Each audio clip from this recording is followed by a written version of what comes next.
May kasabihan. Sabi nila, pag sumama ka sa matatalino, tatalino ka rin. Pwede na! Kapag sumama ka sa adik, adik ka rin. Tama! Tama! Try mo kayang sumama sa akin. Baka sakaling maging aking ka rin. Oh, yun. Ang galing! Ang galing!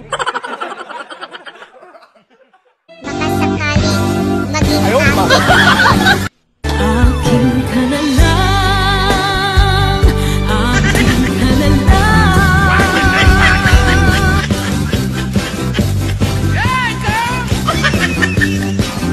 Ano na naman yan? Ayaw, di ma!